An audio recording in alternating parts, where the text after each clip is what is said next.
안녕하세요. 저는 서울의 끝자락 어느 동네에 살고 있는 여자 애청자예요. 저희 집이 친할머니를 모시고 사는 집이었습니다. 친정 아버지께서 일남 삼녀 집안의 유일한 아들이셨거든요. 그게 이유였죠. 친할아버지께서는 제가 3살 때 돌아가셨는데 눈을 감으시기 전에 이런 말씀을 남기셨다고 합니다. 우리 손자가 태어나거든. 이름은 진곤이로. 우리 귀한 손자의 이름은 서진곤으로 지어라. 손녀 말고 손자가 보고 싶었는데 그게 참 안타깝구나.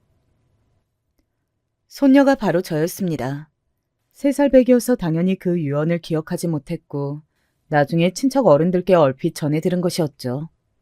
친할아버지께서는 굉장히 구두쇠이셨고 도통 돈을 적재적소에 쓰실 줄 모르는 촌스러우신 분이었으나 어쨌거나 얼마간의 재산은 일구신 분이었습니다.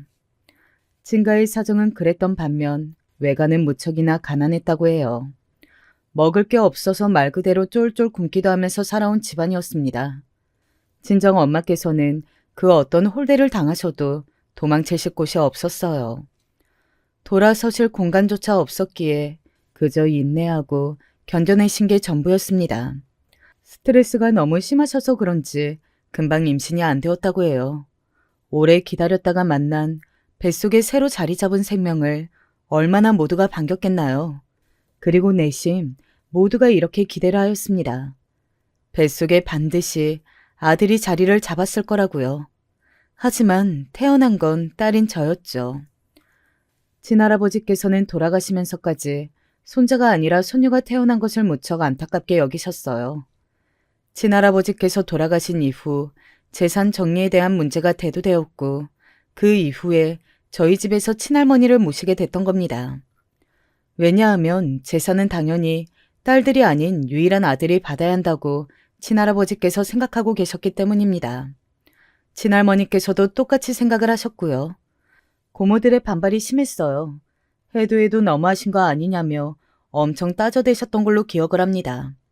고모들이 하도 난리를 치시니까 재산은 어쨌든 가장 많이 챙길 게 분명한 아들 쪽에서 모친을 부양하는 것이 그나마 형편에 맞다는 얘기로 흘러갔고 그래서 저희 집이 친할머니를 모시게 되었으며 재산은 일단 친할머니께서 돌아가시는 그날까지 쥐고 계시면서 미리 친정 아버지께 물려주지 않은 것으로 결정까지 내려섰습니다. 한마디로 친할머니께서는 왕이셨습니다. 모두가 눈치를 볼 수밖에 없는 존재이셨죠. 눈치를 안 보는 사람은 딱 한 명, 제 남동생뿐이었을 겁니다. 6살 터울로 남동생이 태어났거든요. 친할머니께서 왕이셨다면 제 남동생은 왕자였습니다. 우리 진곤이는 어쩜 이리 듬직하고 대견스러울꼬. 벌써 큰 인물이 될 낌새가 보이는구나. 남동생이 밥그릇만 비워도 친할머니께서는 그렇게 말씀하셨습니다. 그럴 때 저는 그 밥상을 치우는 역할을 맡고 있었습니다. 그뿐일까요? 차리는 역할도 제법 겸하고 있었죠. 아무 별것도 하지 않아도 온갖 칭찬을 받으면서 자란 남동생과는 다르게 저는 온갖 별것을 다 해내도 칭찬 한 번 받기란 하늘의 별따기였습니다. 친할머니께서는 저에게 오만 잡다한 일을 다 시키셨는데 그 중에서도 가장 제 일이었으며 가장 짜증났던 것이 하나 있었어요. 그것은 바로 만두였습니다. 만두를 만드는 게 보통 일이 아니었어요. 정신없이 만들고 빚고 하루 종일 중노동이었습니다. 게다가 간격이 길어봤자 한 달에 한 번씩은 크게 만두 빚기를 했습니다. 그리고 제가 본격적으로 인간 만두 공장 기계가 되어서 강제적으로 활약을 시작했던 나이, 고작 7살이었습니다. 사실 그전까지도 수발을 들었었는데 완전히 일꾼으로 임명을 받은 것은 7살 때였어요. 지금 생각을 해보니까 남동생이 태어나고 나서 친할머니께서는 저를 작정하고 일꾼으로 길러내려 하셨던 것이 분명합니다. 시기가 그랬네요. 제가 남동생을 위해서 삼시세끼 부엌일을 하고 집안일을 거뜬히 해내는 누나로 성장하기를 바라셨던 듯 싶어요. 아무튼 간에 말이죠. 미취학 아동의 손을 한번 보시면 너무 작죠. 고사리 손이에요. 그리고 만두피는 성인의 손에 가득 찰 크기였습니다. 그래서 저는 만두피를 바닥에 내려놓고 수저로 만두소를 올려서 만두피를 봉합하는 신기술을 연마해야만 했어요. 작은 고사리 손으로는 만두소를 많이 못 넣으니까요. 혹여라도 질질 흘렸다가는 즉시 머리를 맞았는데 그게 무서워서 신기술을 익혔던 거예요. 맞는 것도 그냥 맞기만 하는 게 아니었어요. 뭐 없을 계집. 고작 이런 것도 잘못하면서 나중에 뭐 있으려고. 어디다 쓰려고? 이런 핀잔이 들려오니까 어린 마음에 너무 서러웠죠. 제가 이 이야기를 왜 하는가 하면 제가 그러고 있을 때 남동생은 옆에서 만두피로 장난을 치고 있었던 게 잊혀지지 않아서 그렇습니다. 차라리 바닥을 기어다니던 아기 때가 가장 예뻤어요. 시끄럽게 울어댔어도 그때가 참 좋았더라고요. 걷고 뛰고 말을 하고 그러면서 저를 괴롭혀대기 시작했으니 말입니다. 남동생은 제가 애써 만들어 놓은 걸 집어 던지기도 했어요. 곱게 빚은 만두가 저 멀리 날아가서 바닥에 처박힌다고 생각해보세요. 저는 세월이 오래 흐른 지금에 와서 그 순간을 회상해도 눈물이 찔끔 맺힐 정도예요. 제가 당연히 열이 받았죠. 남동생을 가만 안 두고 싶었죠. 하지만 그럴 때마다 친할머니께서는 인자한 미소로 남동생을 바라보신 뒤 저를 향해 딱딱한 표정으로 이렇게 말씀을 하셨답니다. 너 같은 거다고 우리 진곤이는 다르단다. 만에 하나 우리 진곤이를 괴롭혀봐라. 너는 그날로 내 손에 죽을 날 받아놓는 거다. 그런 소리 들으며 중노동에 시달리는 와중에 남동생의 방해 공작까지.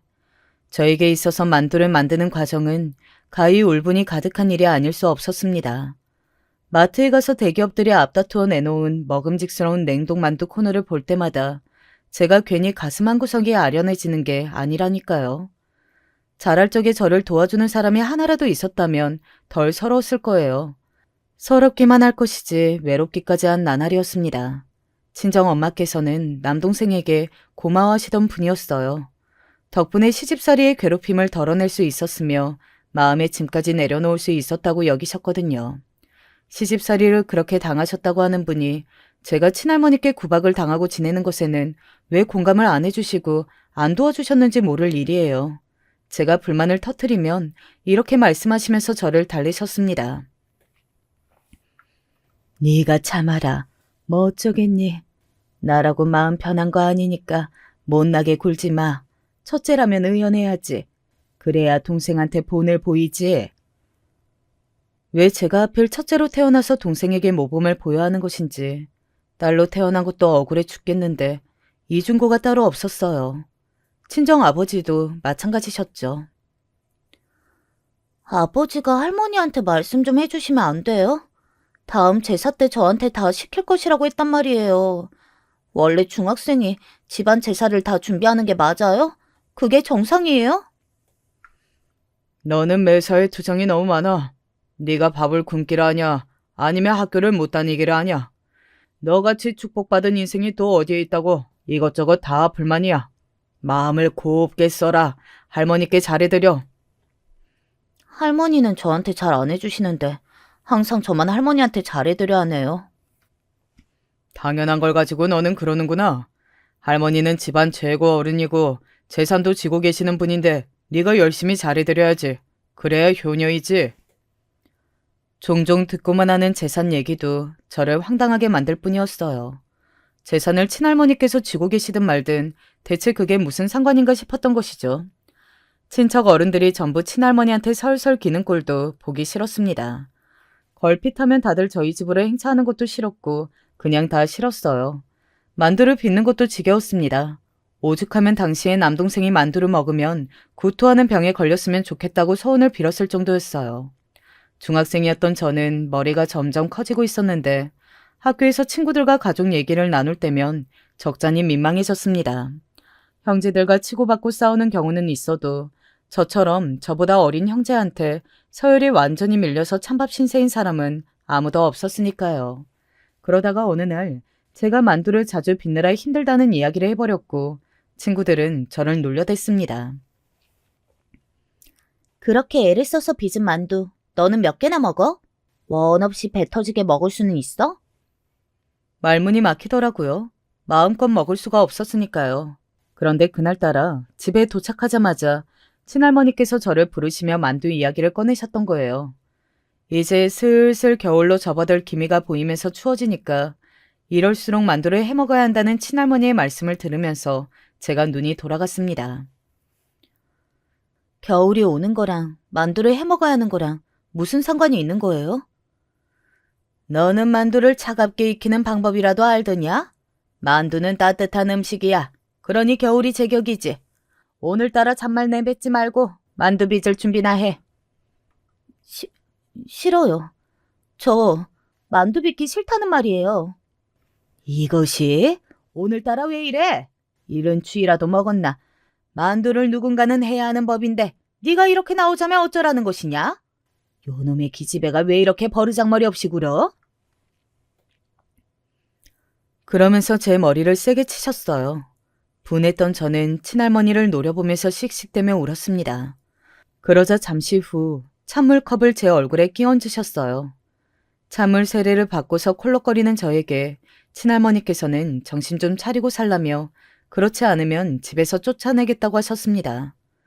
학생인 제가 쫓겨나면 어디를 가겠어요. 별 수 없이 이를 악물고 만두를 빚는 동안 속에서는 열불이 터지고 있었습니다. 제가 힘들게 빚은 만두를 속 편하게 먹기만 할 뿐인 남동생과 그런 남동생이 만두소를 질질 흘리면서 먹든 말든 아이고 잘 먹는다 하면서 옆에서 칭찬해주는 친할머니의 모습은 코미디 쇼 같았어요. 저는 머리를 맞으면서 뒷정리를 해야 했는데 말이죠. 큰 고모의 딸인 제 사촌언니가 저한테 이런 말을 했었습니다. 나는 우리 부모님도 그렇지만 자꾸만 아들 아들 거리는 집안 어른들 보면 짜증이나 죽겠어. 아, 그놈의 아들이 뭐길래 다들 그러는 거야? 그 중에서 할머니가 제일이잖아. 이 바보야. 손녀는 할머니의 관심 받기야. 손자만 예뻐하시니까. 왜 내가 바보야? 어차피 나는 할머니한테 예쁨 받고 싶은 생각이 없어. 에이, 정말? 내 눈에는 다 보이는데. 너 할머니한테 관심 받고 싶어서 꾸역꾸역 만두 빚는 거잖아. 그거라도 안 하면 정말 찬밥 신세일까 봐? 저는 그런 거 절대 아니라고 주장했지만 그러면서 얼굴이 후끈거렸습니다. 사촌 언니에게 제 진심을 간파당한 기분이 들더라고요. 제가 그동안 친할머니를 원망해온 것뿐만 아니라 사실은 남동생처럼 저를 예뻐해 주셨으면 하는 마음도 함께였다는 게 깨달아졌어요. 어렸을 때부터 저희 집에서 함께 산 분이었으니 자연스레 그런 마음이 깃들어버린 모양이었습니다. 얼마 뒤 또 만두를 빚던 날이었죠. 어느새 저는 만두 빚기에 고수가 되어 있었기에 혼자 다 하고 있던 중이었습니다. 그런데 남동생이 밖에서 놀다 들어와서는 그 더러운 손으로 제가 빚은 만두를 주물럭거렸어요. 다음 날에 친척들이 모이기로 해서 준비하고 있던 중요한 만두였는데 짜증이 난 제가 남동생에게 말했습니다. 야, 너 뭐 하는 짓이야? 네가 망친 거 네가 새로 만들어. 싫은데 누나가 해. 왜 내가 해야 돼? 남동생이 저를 약올리더군요. 저한테 메론까지 하길래 너무 화가 나서 그 등짝을 한 대 때렸죠. 그랬더니 그 얄미운 게 제 다리를 대뜸 세게 걷어차는 것이 아니겠어요? 엄청 아팠고 저도 모르게 남동생의 얼굴을 때려버렸습니다. 그러자 남동생이 코피를 흘렸고 저는 그날 죽도록 혼이 났어요. 친정 부모님께서는 저에게 누나 자격이 없다고 하셨고요. 친할머니께서는 제 머리를 계속 때리시며 이렇게 말씀하셨습니다. 너는 우리 진곤이한테 쓸모없는 누나일 것 같으면 이 집안에서도 쓸모가 없어. 알겠냐? 왜요? 왜 쓸모가 없어요? 저를 그렇게 부리셨으면서 쓸모가 없다고 하시니까 이해가 안 되네요. 제가 울컥해서 받아쳤는데 그때 친할머니께서 하신 말씀을 도저히 잊을 수가 없습니다. 얘는 하여간에 괜히 태어나서 지랄이야. 큰 충격을 받았죠. 머리를 맞는 것보다도 더한 충격이었어요. 와중에 실망이었던 건 친할머니의 그런 발언을 분명히 들으셨으면서도 아무 대꾸도 없이 가만히 계셨던 친정 부모님의 태도였습니다. 저는 자식 같지도 않으시다는 건지 그게 실망을 해서 친정 부모님과 이틀 동안 눈도 안 마주쳤어요. 그랬더니 친정 엄마가 저를 붙잡고 이런 소리를 해주셨습니다. 우리라고 별 수 없어. 할머니 눈치 보고 살아서 그러는 거야. 절대로 너를 미워해서 그러는 거 아니야. 깨물어서 안 아픈 손가락이 어디에 있겠니? 우리도 다 너를 사랑한단다. 하지만 재산 문제라는 현실도 얽혀 있으니까 이래저래 어른들의 사정이란 복잡한 거야. 네가 이해해줬으면 좋겠구나. 이해하고 말고 할 것이 따로 있었죠. 그걸 이해해달라고 하시니까 납득이 안 갔어요. 저는 중학생이었으니까요. 결국은 그 재산이라는 것이 큰 문제 같았습니다. 생각할수록 화가 났어요. 재산을 등에 달고 왕으로 군림하고 계시는 친할머니도 치사하게 느껴졌고요. 더 이상 아무런 기대도 하지 않기로 했습니다. 그러자 만두 빚기가 싫어지더군요. 아예 안 할 마음이 들었어요. 사촌 언니의 말이 맞았습니다. 저는 일말의 관심을 받고 싶어서 만두 빚기를 놓지 못했던 거예요. 기대를 아예 저버리자고 마음을 먹고 나니까 만두 빚기를 외면하고 도망치게 되더라고요. 일부러 고등학교를 기숙사 제도가 있는 곳으로 갔습니다. 그때까지 저는 친할머니와 계속 냉전 중이었고요. 그런데 친할머니께서 작은 고모 댁에서 몇 주 머무시던 와중에 연락을 받았어요. 작은 고모가 저한테 연락을 주셨더라고요. 고모가 저한테는 웬일이세요? 혹시 저 어떻게 지내는지 궁금해서 연락하신 거예요? 시간 나면 주말에 만두 한번 빚으러 와. 할머니가 네 얘기를 많이 하신다. 네? 만두라고요? 할머니요? 됐어요, 안 해요. 안 가요. 괜한 기대를 잠시 가졌던 제가 만두 이야기에 눈이 돌아가서 발작을 했습니다. 치가 떨렸어요. 그러자 친할머니께서 저를 향해 싸가지 없다고, 제가 이제 다 컸다고 반항을 한다고, 전혀 고분고분하지가 못하다고, 왜 저러는지 모르겠다고 그런 말씀을 늘어놓으셨다는 후문이 들려왔죠. 제가 왜 이러는지 전혀 이유를 모르겠다고 하셨다네요. 당신께서 내내 저에게 친근하게 잘 대해주셨건만 제가 배응만덕하게 나온다고 여기셨습니다. 기가 막혔죠. 만두가 대표적인 요소였을 뿐 온갖 것을 저한테 다 시키며 부리시고 잔소리 실컷 하시고 맨날 머리 때리시고 그게 일상이었으면서 저에게 아무 잘못을 안 하셨고 친근하게 잘 대해주셨다고 주장하셨어요. 저라는 사람이 저 혼자 알아서 해내면서 이 세상을 살아야겠다고 결심을 만들어준 1등 공신이셨죠. 저는 대학도 알아서 갔습니다. 경기도 소재 4년제 대학교였어요. 그런데 다녀봤자 누가 알아주냐는 소리 친가 식구들이 엄청 해댔는데 싹 다 무시했어요. 장학금을 받고 다녔고 성적 관리 잘해서 취업 잘했습니다. 재테크 공부도 남들보다 이르게 관심을 가지고 시작했고요. 혼자 알아서 척척 잘 사니까 그때부터 슬슬 가족들이 제 눈치를 보면서 저와 잘 지내보고 싶어서 자꾸만 연락을 해대고 집에 밥 먹으러 오라고 부르고 선물도 보내주고 그렇게 하더군요. 친척들도 비슷했고요.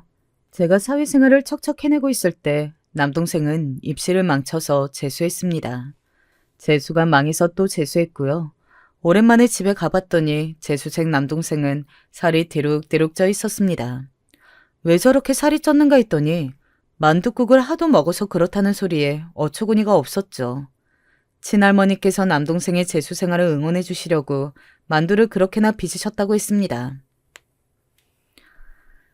나는 재수가 없는데 너는 한결같이 되게 재수가 많다. 부럽네. 제가 남동생을 향해서 그랬더니 친척 부모님께서 노발대발하셨어요. 본인이 재수생활 안 하고 대학에 갔다고 해서 재수라는 동생을 놀리는 건 못된 거라면서 그렇게 저를 혼내시길래 제가 어깨를 으쓱했습니다. 왜요? 사실이잖아요. 저는 재수없게 자랐고 쟤는 재수 좋게 자랐잖아요. 아들로 태어난 것부터가 재수가 좋은 거였죠. 저는 이런 집안에서 딸로 태어났던 것부터가 재수가 없는 팔자였고요. 아니에요? 그러자 모두가 입을 다물었습니다. 친할머니께서는 아주 몹쓸 것을 쳐다보는 시선으로 저를 보신 뒤에 먼저 자리를 뜨셨고요. 남동생이 저한테 두고 보자면서 이를 갈았으나 딱히 두고 볼 일은 없었습니다. 결국엔 변변하지 않은 재수 생활은 아주 그저 그런 대학에 가는 것으로 막을 내렸거든요. 4년 재수로 하고 지방의 평범한 4년제 대학에 가는 것도 어찌 보면 대단한 재주였습니다. 저는 주식 투자가 꽤 잘 되어서 자산이 2억 정도가 된 마당이었고요. 모은 돈도 그렇지만 저는 제 능력 자체에 자신이 있던 시절이었어요. 그래서 남자 능력은 안 따지고 결혼하기로 했습니다. 잘난 척만 하는 이상한 놈들에게 몇 번 대었더니 굳이 잘났다고 자랑하는 남자를 만나고 싶지는 않더라고요. 그래서 남편 같은 남자하고 결혼을 했던 겁니다.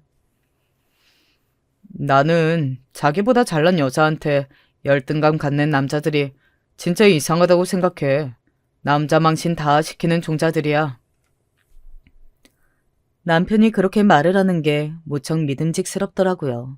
결혼 과정까지 척척 나아가는 저를 가족들이 신기했습니다. 제가 설마 이렇듯 인생을 알아서 개척해서 계속 잘 살아나갈 줄은 몰랐다고 다들 입을 모았어요. 친정 식구들한테 제가 굳이 허락을 받아야 하는 입장은 아니었죠. 결혼을 할 거라고 통보했고 그게 전부였을 뿐입니다. 제가 걷는 길이 맞다고 무조건 생각했었으니까요. 제 앞길은 저 혼자 알아서 나아가는 수밖에 없다고 오래전부터 이미 그렇게 생각한 바였으니까요. 시댁이 살짝 마음에 걸리기는 했습니다.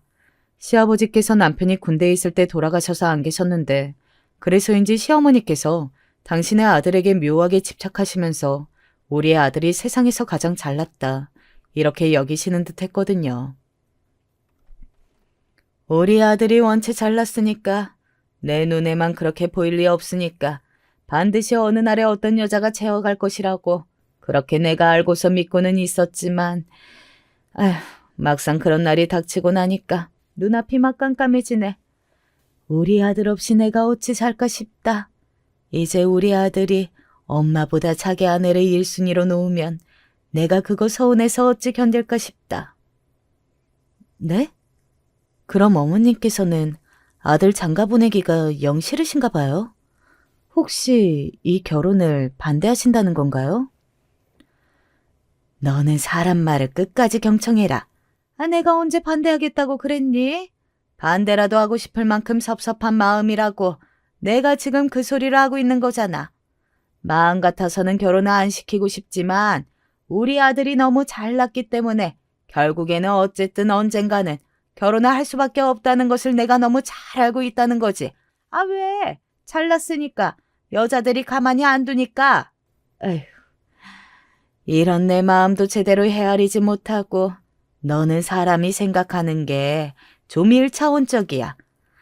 아니, 너는 우리 아들보다 직장에서 잘 나가느니 마느니 하면서 그런 쓸데없는 자랑으로 결혼 허락을 받으려 할 때부터 애가 조금 이상하게 보이기는 했어.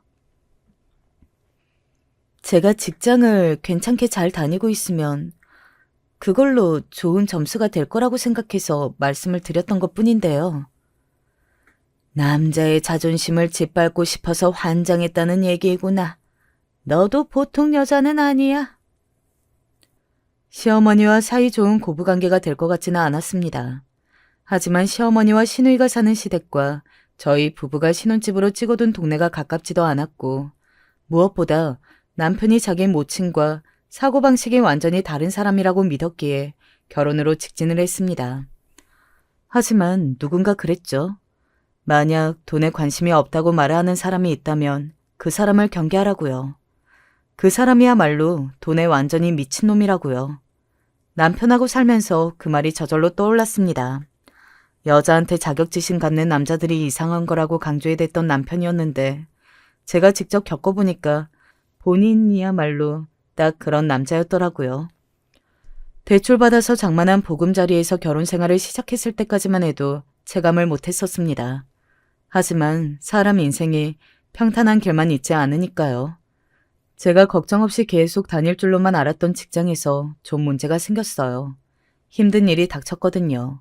제 인생을 스스로 개척해야겠다고 깨달으며 결심했던 이후로 정말 열심히 달려왔는데 도대체 저에게 왜 이런 시련이 다가온 것인지 세상이 불공평하게 느껴졌고 입맛도 없었으며 스트레스가 극심해서 머리카락도 막 빠질 정도였어요. 그때 남편이 저를 지켜보다가 이렇게 말해 줬었죠. 왜 미련하게 자꾸 버틸 생각만 해. 그냥 놓아버려도 되잖아. 하지만 이 일을 어떻게 포기해. 내가 얼마나 갖은 애를 써가면서 공부하게 다진 내 자리였는데 그걸 어떻게 저버리고 나와. 그렇게 되면 나는 아마 인생의 패배자가 된 심정일 거야. 그렇게는 못해. 사람이 먼저잖아. 사람 나고 일 났지 일 나고 사람 났어?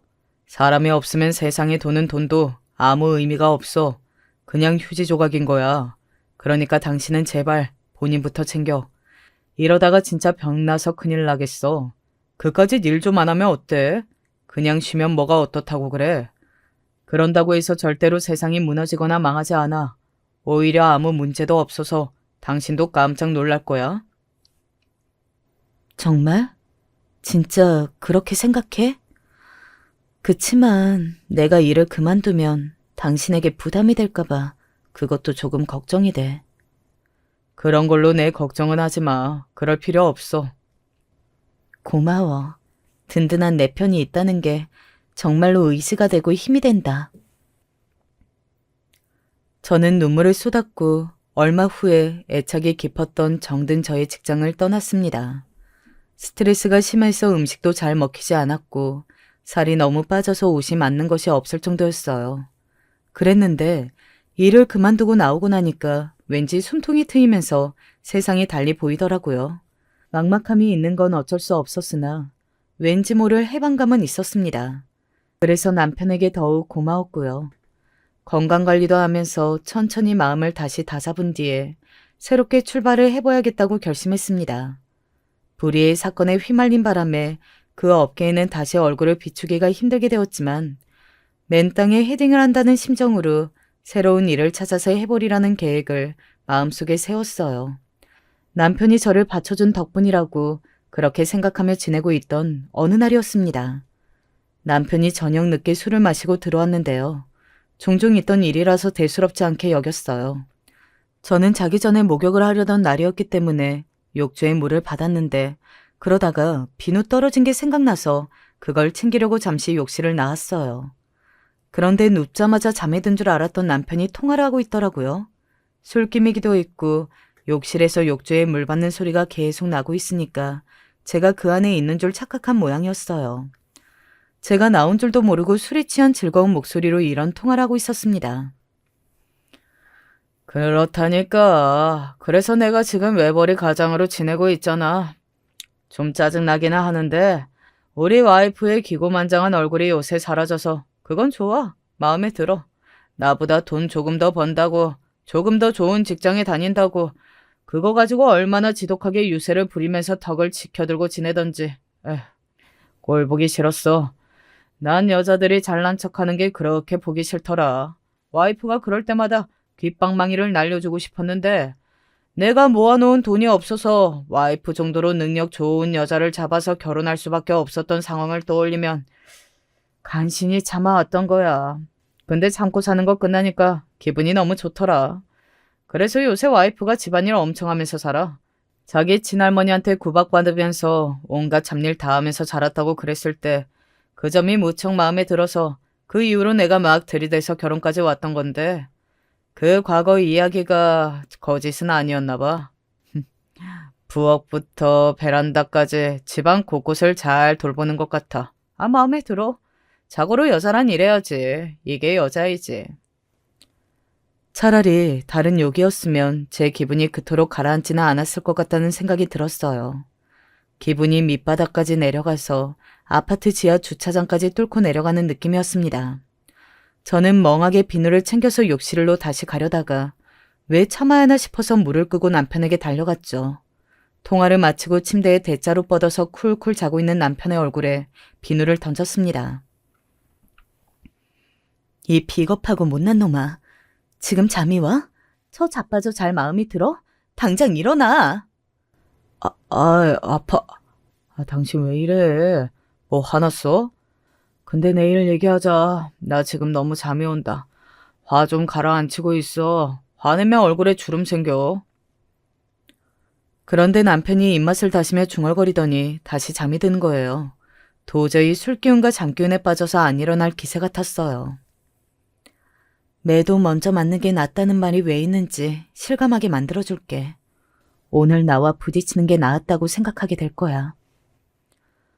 저는 그날 이를 갈면 간신히 잠에 들었습니다. 원치 않던 쫓겨나듯 해야 했던 퇴사 이후에 당연히 저라고 해서 집에서 눈치가 안 보였겠나요. 일 안 나가는 것도 어색했고요. 그래서 집안일을 정말 열심히 도맡아서 했고 요리에도 신경을 썼습니다. 저의 모든 그런 행동들이 남편을 나쁜 의미로 뿌듯하게 만들었다는 점이 분했어요. 자고 일어나면 남편을 가만 안 두리라 작정했는데 일어나 보니까 남편이 없더라고요. 평소에 남편이 일어나는 시간보다 제가 이르게 눈을 떴는데도 자리에 없었어요. 기가 막혔죠. 술김에 한 통화라도 내용을 본인이 다 기억하고 있다는 추측이 들었습니다. 더 화가 났어요. 그런 때 시어머니한테 연락이 왔어요. 너 오늘 낮에 뭐하니? 집에 있니? 글쎄요. 낮에는 제가 은행에 볼 일이 있어서 잠깐 나갈 것 같은데요. 어머님, 그건 왜 물어보세요? 너는 이제 일도 안 나가면서 아무 때나 은행을 가면 되는데 하필 오늘 가려고 작정을 했어? 아휴, 은행 후딱 다녀와라. 내가 낮에 너희들 집에 잠깐 들르려고 하니까. 별로 안 오셔도 된다고 하고 싶었어요. 마음 같아서는 방문 사절 문패라도 붙이고 싶었는데 시누이까지 온다고 하길래 이건 거절하기 어려운 날이구나 싶어서 별 수 없이 알겠다고 했습니다. 왜 둘이 같이 오는 건가 했더니 짐이 있었어요. 이거는 우리 이웃집 사는 형님이 직접 만들어주신 액젓이야. 맛이 얼마나 깊은지 몰라. 국 끓이거나 나물 무칠 때 아무 때나 이거 꼭 넣고 만들어라. 액젓을 그렇게 큰 2리터 페트병에 담아오셨어요? 저희가 먹기에는 양이 너무 많아요. 조금만 덜어주세요. 너 이제 집에서 판판이 놀 작정인가 봐? 요리 안 할 거야? 요리에 관심 없어? 이런 것도 신경 안 쓰고 안 하면 너 앞으로 뭘 하려고 그러니? 애라도 빨리 가질 거니? 액젓 양 많다고 괜히 말씀을 드렸다가 이 수모를 겪는구나 싶어서 그 이후로는 그냥 입을 다물었습니다. 참기름도 한 병 큰 걸로 가져오셨더라고요. 그러면서 하시는 말씀이 저 혼자 많이 먹을 생각하지 말라고 하셨습니다. 중국산 아니고 국산이라서 귀한 거니까 저는 조금만 먹으라고 하셨어요. 힘들게 바깥일하는 남자가 이런 거 많이 먹어야지. 집에서 노는 사람은 이런 거 너무 많이 먹어봤자 배에 기름만 끼고 별로 좋지도 않아.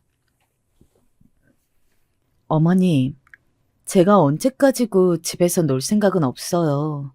어쩌다 보니 상황이 그렇게 돼서 지금 쉬고 있는 것뿐이에요. 시기는 언제가 될지 저도 모르겠는데 다시 일을 하면서 지내야죠. 그럴 거예요. 그런 말이 나와서 하는 소린데 우리 아들이 너 때문에 그렇게나 눈치를 보고 지낸다면서? 네? 반대 상황을 잘못 알고 계신 거 아니에요? 오히려 제가 눈치를 보면 봤죠.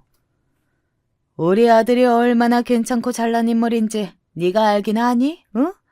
네가 일자리 잃고 상심이 클까 봐 일 안 하고 지내도 된다는 식으로 너를 격려하고 싶은 마음뿐이라고 하던데 그런 마음을 괜히 자기 주변 사람들한테 그대로 말하면 애처가 흉내낸다고 욕 얻어먹을까 봐 일부러 다르게 말을 한다고 하더라.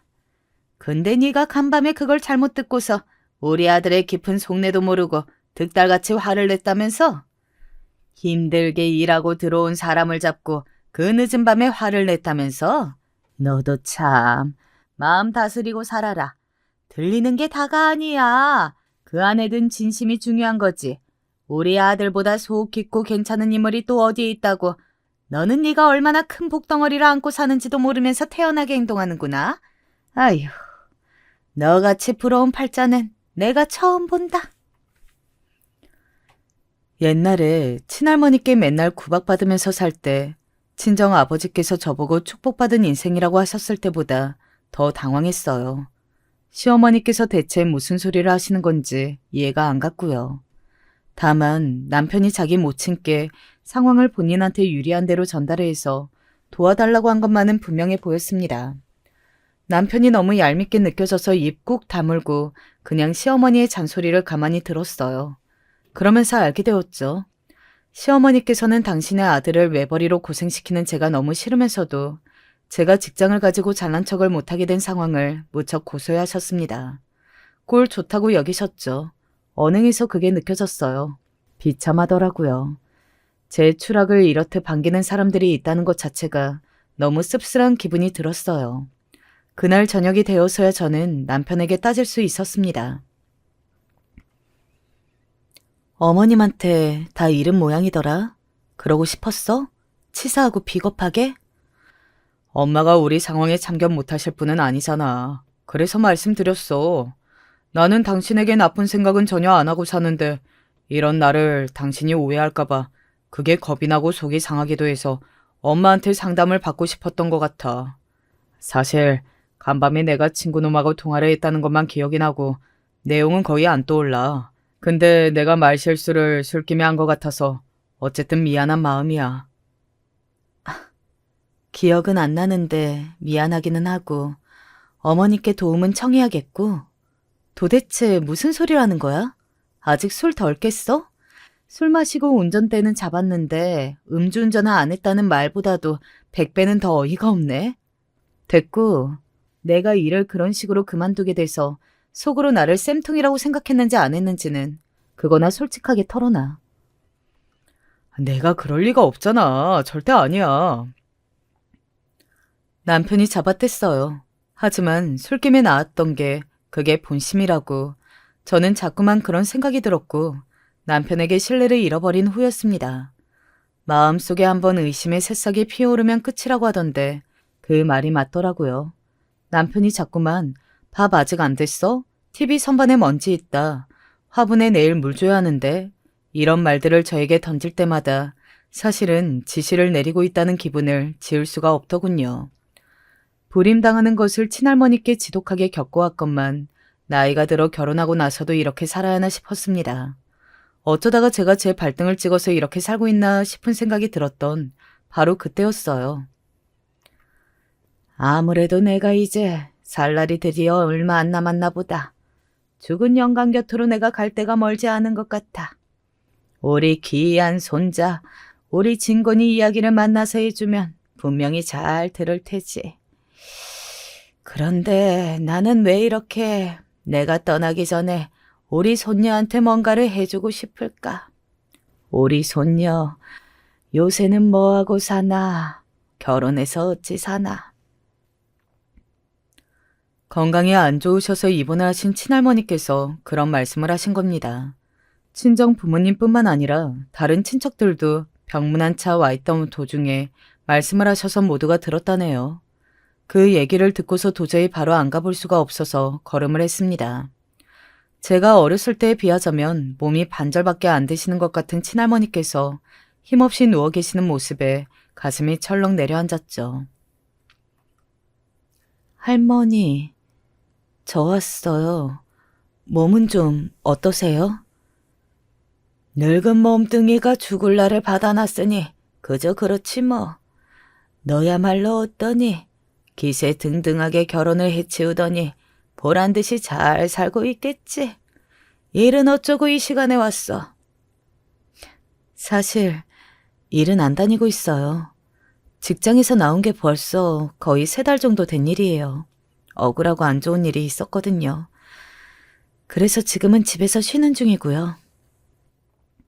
쉬는 중이라고 말을 하면서 민망함을 느꼈습니다.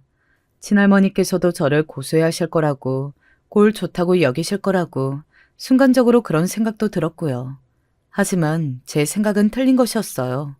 친할머니께서는 저를 비웃으시기는커녕 병실 천장을 올려다보며 깊은 한숨을 내쉬셨습니다.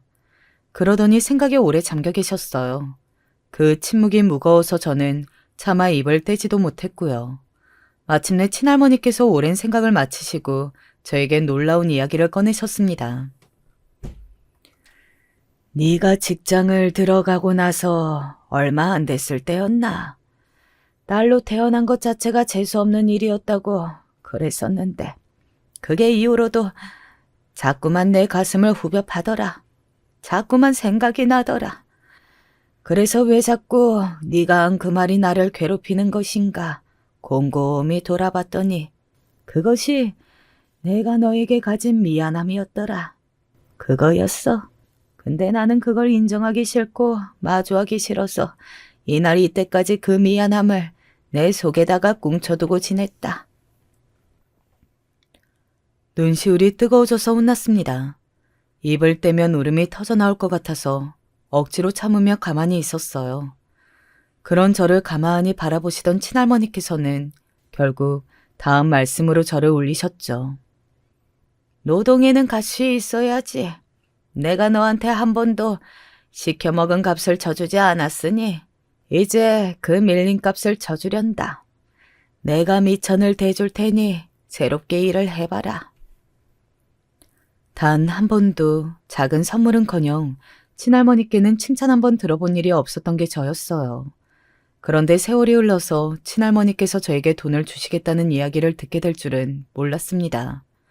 놀랍고 믿기지 않을 정도의 감동이 밀려와서 엉엉 울어버렸어요. 저는 마다하지 않았어요.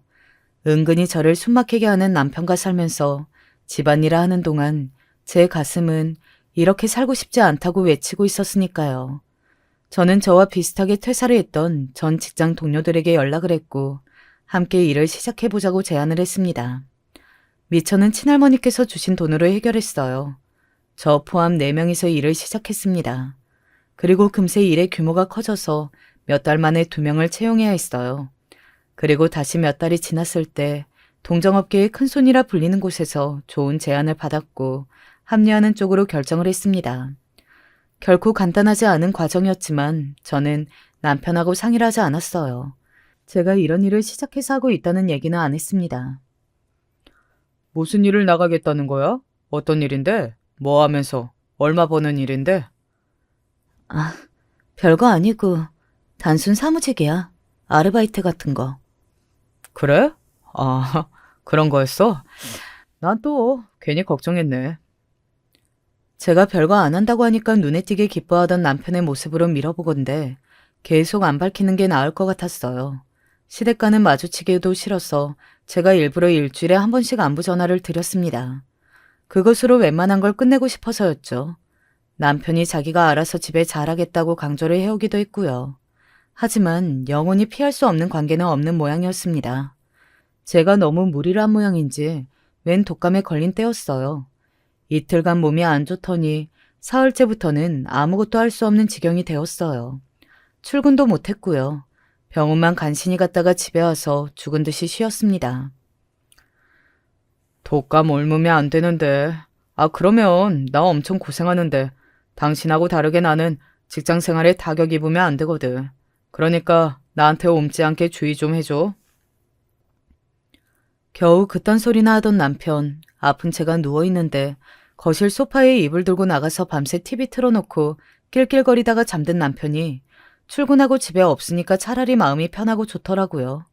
아플 때가 가장 서러운 법인데 남편이 그렇게 굴었다는 것이 믿어지지 않을 만큼 서운했습니다. 도대체 이 결혼 생활을 왜 하고 있는가 싶어서 슬픈 마음을 안고 약 한 번 더 먹고서 자던 중이었어요. 아, 뭐야. 집에 있었네? 있었으면 좀 나와보지 않고. 세상에, 이 시간까지 저 자빠져 자고 있었어? 예고도 없이 시어머니께서 방문하셨습니다. 얼핏 잠에서 깬 제가 하필 이때 왜 오셨을까 하며 힘겹게 눈을 떴어요. 물 먹은 솜처럼 몸이 무겁더군요. 얼른 못 일어나겠어서 그러고 있는데 시어머니께서 침대 앞까지 오셔서 대뜸 저를 발로 걷어 차셨습니다. 야, 일어나 이거사. 곰뱅이 고기를 삶아 먹었나? 어머님, 저 아파요. 환자한테 뭐 하시는 거예요? 아파? 꼭 이렇게 할 일 없는 것들이 아프다고 그러더라.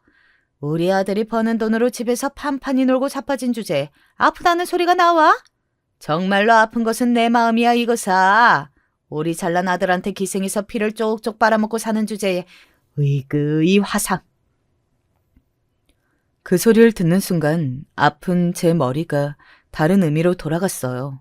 머리 꼭지가 돈 곳이었죠. 갑자기 초인적인 힘이 솟았고 일어나서 침대 협탁의 아래 서랍을 열었습니다. 제 노트 안에 숨겨서 꽂아놓은 종이를 찾아 당장 시어머니의 얼굴에 던졌어요. 이게 미쳤나? 너 지금 이게 뭐하는 짓이야? 월급 명세서예요. 그게 제가 달마다 버는 돈이에요. 대개 그 잘난 아들보다 제가 10배는 더 잘 벌거든요. 그 나이 먹고 월급 실수령액 185만 원밖에 안 되는 아들 보고 대체 뭐가 자꾸 잘났다고 하시는지도 모르겠네요. 이게 뭐야? 네가 버는 돈이라고? 이게? 너 집에서 노는 거 아니었어? 그리고 우리 아들이 왜 185만 원을 벌어? 300만 원은 기본으로 버는데?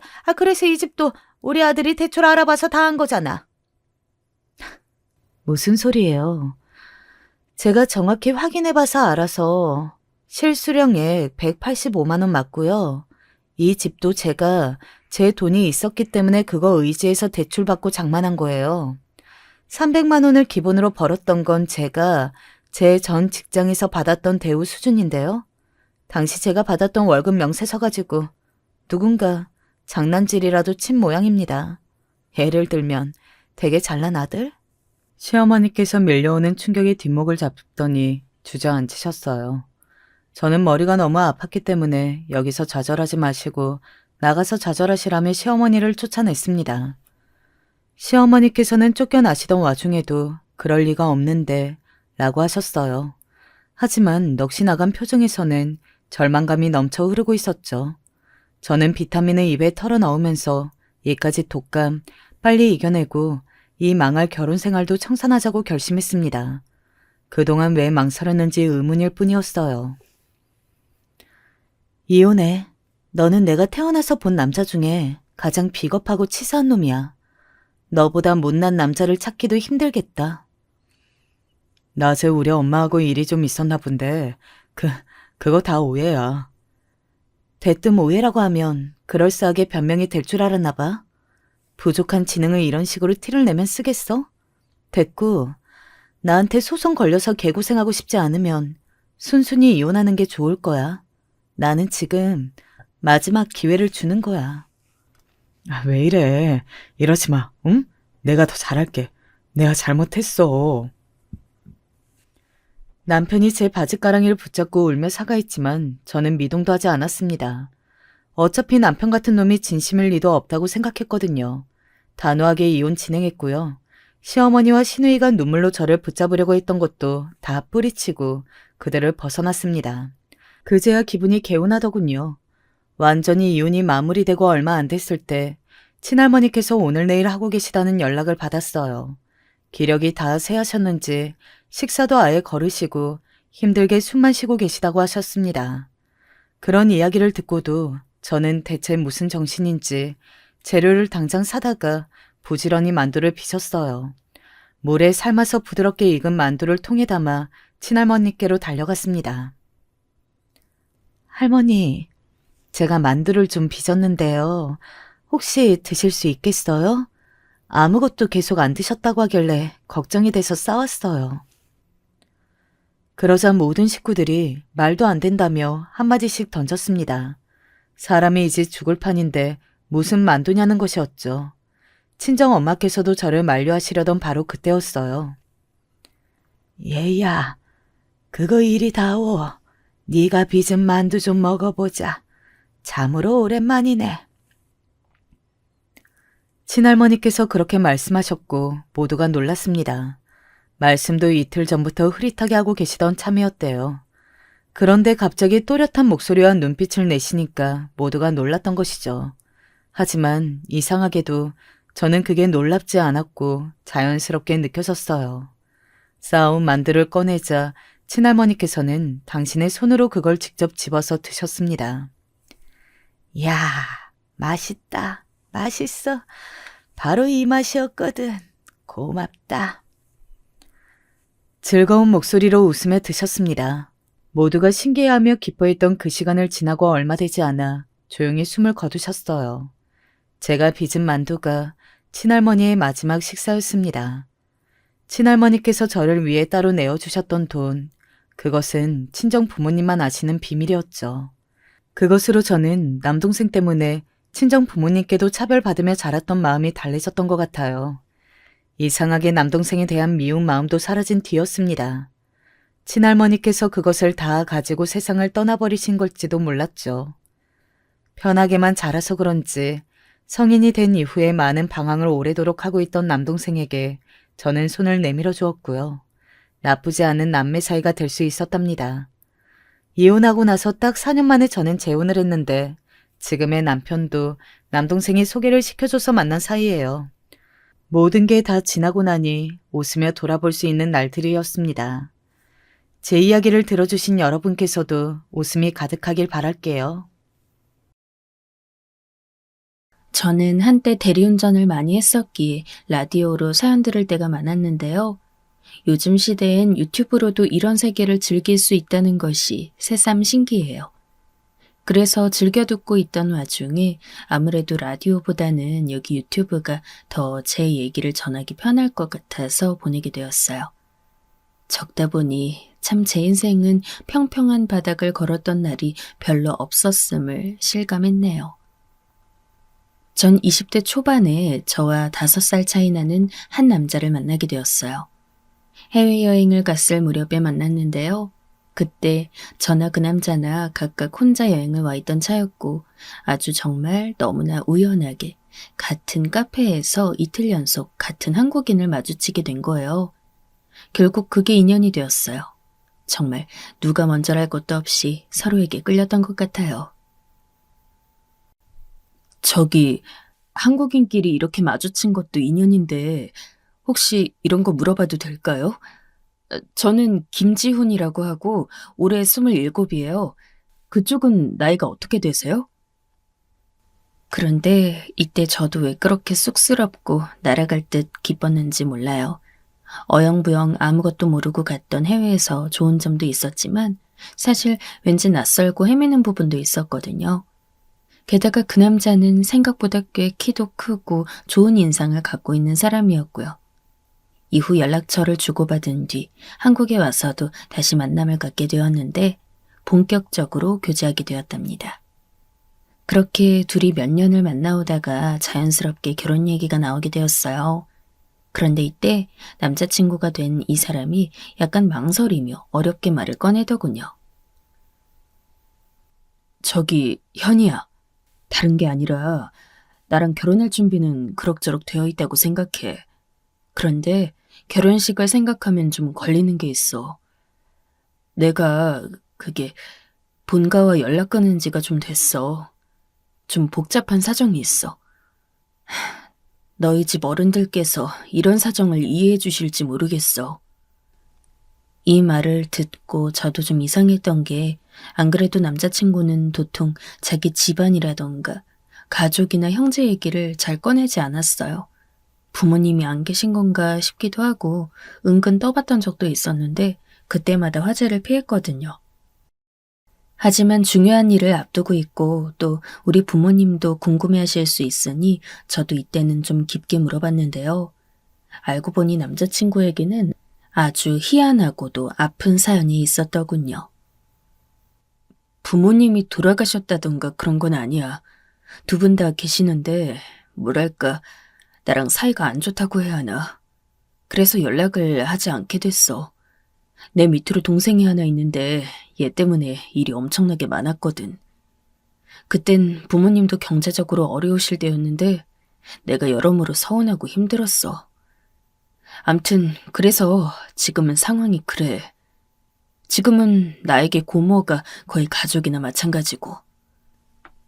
듣고 보니 당시 남자친구가 같이 살고 있던 건 고모였어요. 그나마 조금은 말이 통하고 교육자이시기도 하고 그래서 홀로 나와 있는 조카가 안쓰럽다 보니 경제적으로 조금씩 지원을 해주셨나 봐요. 그 덕에 1년 정도 해외 연수도 다녀왔고 귀국을 남겨두고 여행을 좀 즐겨보려던 차에 저랑 마주친 것이더군요. 그런데 어째 내용을 들으면 들을수록 저는 더 혼란스럽기만 했어요. 일단 혼주석에는 고모가 대신 앉아 계실 거야. 내 결혼 얘기 나오고 있다는 거 아버지도 알긴 하신 것 같아. 그래서 이때 모처럼 오실 거란 얘기도 있는데 확실하진 않아. 아, 그리고 아버지까지는 모르겠는데 어머니랑 동생은 생각 않기로 했어. 사실 그 둘 때문에 아버지랑 틀어진 거거든. 정확히 상황을 더 말해줬으면 좋겠는데 그러기엔 표정이 너무 어둡고 상처가 깊어 보였고 그렇다고 대강 덥자니 적어도 저랑 결혼할 사이인데 너무 모르는 것도 좀 그렇잖아요. 이런 걸 눈치챘는지 그제서야 입을 열더군요. 그게 동생이 어릴 때 되게 아팠었어. 아무래도 둘 중 하나가 아프니까 부모님은 그 관심이 아픈 자식한테 쏠릴 수밖에 없잖아. 나도 엄청 걱정했었거든. 그런데 어머니는 잘할수록 내 동생에게 너무 병적으로 집착하시더라고. 얘도 점점 버릇 나빠지면서 날 아주 우습게 보고 치료 결과가 좋아진 후에도 성격은 변하지 않더라. 암튼 그런 관계로 사이가 더 악화된 거야. 아버지는 그 누구의 편도 아니시긴 했지만 말이야. 이런 상황들을 듣다 보니 저도 자세히 더 들어가지 않고 멈추게 되었어요. 저 역시 한부모 가정이다 보니 저희 엄마는 이런 상황을 크게 신경 쓰지 않으셨고요. 그렇게 결혼식을 올리고 난 후 둘이 살게 되었답니다. 예식 때 아버님 얼굴을 처음으로 뵀는데 인상이 좀 강렬하긴 했어요. 참 수더분한 얼굴을 하신 분이었는데 이미 얼굴에도 많은 감정들이 실려 있더군요. 저에게도 아주 어렵사리 말을 꺼내셨고요. 내가 며느리를 결혼식장 날 보게 되다니 참 여러모로 머쓱하고 할 말이 없네. 그래도 며느리를 봤으니 가끔이라도 연락했으면 좋겠는데 핸드폰 번호 좀 가르쳐 줄 수 있나? 이렇게 말씀하시면서도 무척 낯을 가리셨어요. 이때 반응을 보니 그래도 본인 아들에 대해 짠함을 느끼고 계신 것 같아 저도 참 안타까웠죠. 이후로는 저도 가끔 연락을 드렸고 남편도 그런 상황을 알고 있긴 했지만 특별히 뭐라 하진 않더군요. 그러던 사이 신혼 6개월 무렵에 임신했다는 사실을 알게 되었고 우리는 정말 너무 신났답니다. 경제적으로 썩 좋은 환경은 아니었지만 그래도 작은 빌라를 얻었고 우리끼리 알콩달콩 잘 꾸며놓고 살고 있었어요. 남편은 중소기업을 다니고 있었는데 급여가 아주 나쁜 편은 아니었기에 우리의 삶은 그런대로 만족스러웠고요. 이때 아버님께 임신 사실을 알려드렸고 정말 너무 좋아하셨답니다. 이후 시간이 지나 출산을 했고 100일이 지나 제가 아기를 데리고 시댁을 방문했어요. 남편은 자기도 자식을 낳아보니 감회가 달랐는지 이때 못 이기는 척 가게 되었는데요. 그런데 처음으로 시댁 방문을 하고 나서야 저는 남편의 기분을 좀 알겠더군요. 처음으로 도련님과 어머님을 마주하게 되었는데요. 어머니는 저와 남편을 보고 별 반응이 없었어요. 그런데 도련님 성격이 되게 별나더군요. 이때 저는 정말 괜히 왔다 싶었고 아버님도 당황해서는 도련님을 야단치셨어요. 형, 진짜 오랜만이다. 무슨 바람이 불어서. 아, 맞다. 애기 낳았다며? 대단하네. 대학 가고서 집이랑 연도 끊더니 아주 끄는 거 아니었어? 그리고 뭐지? 형수님? 형수님이라고 불러야 하나요? 안녕하세요. 저희 형 잘 부탁해요. 우리 형 되게 소심한 사람이거든요. 나이도 저랑 동갑이던데 그래도 그렇지 자기 형이랑 한두 살 차이 나는 것도 아니면서 말투가 좀 별로였어요. 그런데 뒤이어 하는 얘기는 정말 속으로 자기 형을 얼마나 우습게 하는지 느껴져서 제가 다 기분이 나빴죠. 형, 근데 대체 왜 온 거야? 혹시 나이 들어서 아버지한테 얼마 안 되는 유산이라도 받겠다고 들어온 거 아니야? 고모랑 붙어 살더니 왜? 고모가 돈이 없대? 이렇게 계속 빈정거리니 결국 아버님이 화를 벌컥 내셨어요. 영훈이 너 형한테 그게 무슨 말버릇이야? 네 말 맞다나 네가 지금 형이랑 마주한 게 대체 얼마만이냐? 네 형수랑 조카 있는 앞에서 말을 꼭 그렇게 해야겠어? 그런데 진짜 총체적 난관이었던 게 여지껏 아무 말도 없던 어머니가 입을 여셨어요. 그 순간 남편이 왜 계모도 아닌 자기 친엄마를 그렇게 싫어하는지 이해가 갔죠. 당신 지금 왜 영훈이한테 화를 내요? 아픈 애가 좀 칭얼대는 것 같고 왜 그러냐고요. 당신은 영훈이가 불쌍하지도 않아요? 아니, 대체 어떤 게 불쌍하다는 걸까요? 어머니가 그렇게 안쓰러워하는 어릴 적 병약하고 아팠다던 도련님은 그 당시 키가 190이 넘고 몸무게도 90은 넘어 보이는 거구였어요. 180대가 되는 제 형보다 큰 동생이 저렇게 말을 버릇없이 하고 다리를 떨어대는데 어머니는 뭐가 그렇게 둘째 아들이 아쉽고 안타까워서 저러시는 걸까요? 결국 우리는 그 자리에서 별 말도 안 했고 밥 먹고 가라 아니면 나가서 먹자고 어떻게든 자리를 좁혀보려는 아버님께 한사코 거절하고 나왔어요. 큰아들을 잘 감싸고 다시 시작해보고 싶었던 아버님이 안쓰러울 지경이었죠. 이 얘기를 듣고 저희 엄마가 참 안타까워하셨어요. 에휴, 김서방은 여러모로 짠하다. 제 엄마랑 동생이 그렇게 붙어 지내면서 차별을 하는데 얼마나 힘들었을까. 그런데도 저렇게 번듯하게 자라준 걸 보면 세상 너무 대견하네. 뭐 우리 집도 썩 크게 다른 환경은 아니지만 말이야. 우리 집은 아빠가 어릴 때 돌아가셨기 때문에 엄마가 혼자 힘들게 저를 키워오셨어요. 그나마 자식이 하나라서 낫지 둘이었으면 도망갈 것 같다고 우스갯소리를 하셨지만요. 적어도 이때 무렵만큼은 이런 얘기를 그냥 지나간 일이며 이젠 괜찮은 화제로서 입에 올리기도 했는데요. 시간이 좀 지나 저에게 들이닥친 엄청난 풍파를 겪고서 우리는 농담으로도 이런 얘기를 하지 않게 되었어요. 그 풍파 때문에 저는 물만 마시면 토했고 길을 걷다가 울며 또 토했고 걷다가 주저앉아서 정신 못 차리는 일이 빈번했거든요. 오죽하면 차라리 병원에 입원해 있는 게 낫지 않나 싶을 정도로 엄청난 고생길을 걸었어요. 이건 어떤 질병이 있어서라기보다 인생사에 있어 너무 큰 사고를 당했기 때문이에요. 정신적으로 말이죠. 그 이유는 바로 제 남편. 제가 일생에서 가장 사랑했던 남자인 그 사람 때문이랍니다. 이 사람이 바람을 폈다던가 저를 때렸다던가 그런 이유가 아니에요. 어느 날 갑자기 이 사람은 정말 바람처럼 제 앞에서 휙 사라져버렸거든요. 이렇게 빨리 제 앞에서 사라질 줄 알았다면 전 뭘 했으면 좋았던 걸까요?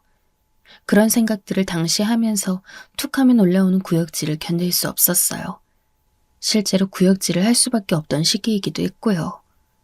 겨우 정신을 차려보니 남편이 제 앞에서 자취를 감추고 얼마 되지 않아 둘째를 가졌다는 걸 알게 되었어요.